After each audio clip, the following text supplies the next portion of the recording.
aparência nem tanto, tudo com ordem e decência, lógico, mas muitas vezes as vestes não condiz a vida espiritual, a vida, a santidade no altar, a comunhão com Deus ali, muitas vezes não era o que eu via.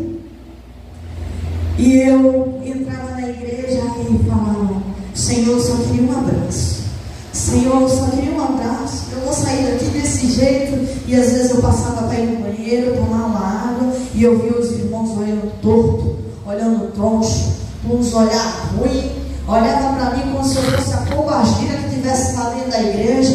E na verdade eu sabia sim que havia uma influência, mas eu sabia que antes dela existia um Deus na minha vida. E aí, quando eu passei essa experiência, eu cheguei para algumas pessoas e comentei a esse respeito.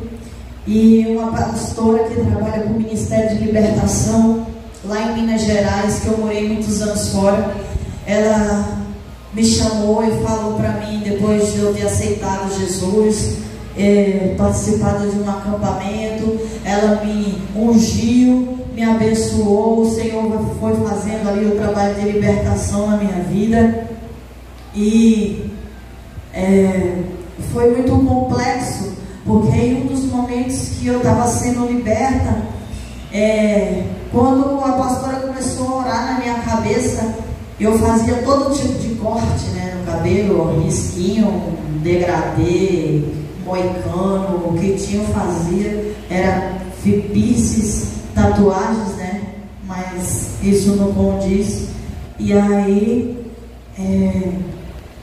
eu lembro que os espíritos ruins foram me buscar lá na porta da igreja. E era engraçado porque eu olhava para a pastora e sabe essa parte daqui da igreja? Eu estava sentada num banco assim e aqui era espelhado, né? E quando eu olhava para a cara da pastora e via os bichos lá fora. E eu falava assim: a senhora está vendo? Ah, eu estou vendo, Deus está lá. E eu perturbada. E ela fazendo o trabalho de libertação, porque eles não queriam que eu fosse liberta. Então, esse é um pouquinho da minha história. E chegou um certo momento que eu não adorei mais me vestir de forma masculina. Eu tirei todo o meu guarda-roupa, fiquei praticamente sem nenhuma roupa. Eu só tinha roupa masculina, inclusive até as peças íntimas eram masculinas. E aí eu tirei tudo, quase tudo, porque senão não ia ficar nada. Falei: Senhor, se for da tua vontade, o Senhor vai mudar. O Senhor vai mudar isso aqui. E aos poucos eu fui começando a me enxergar de forma feminina. Aos poucos eu fui deixando meu cabelo crescer. Recentemente eu igualei ele. Esse é o tamanho que agora está correto. Faz 2 anos que eu não corto o cabelo. E é um propósito meu com Deus. E aos pouquinhos o Senhor tem me levado para mais perto dele.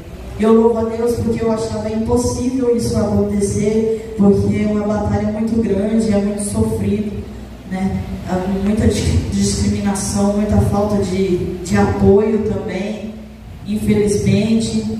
É um mundo em que eu posso dizer que poucos ao nosso meio estão preparados. Todos são impactados de alguma forma, mas não estão preparados. E aí eu me perguntei esses dias: Senhor, a tua noiva precisa acordar. Desperta tu que dormes.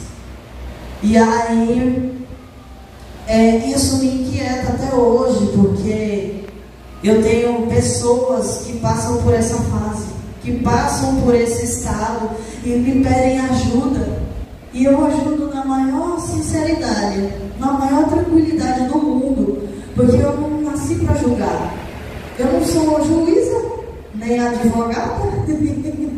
Meu advogado é Jesus, é Ele quem julga, é Ele quem faz essa medição. E eu quero louvar o Senhor, né, pela oportunidade de trazer um pouquinho do meu testemunho.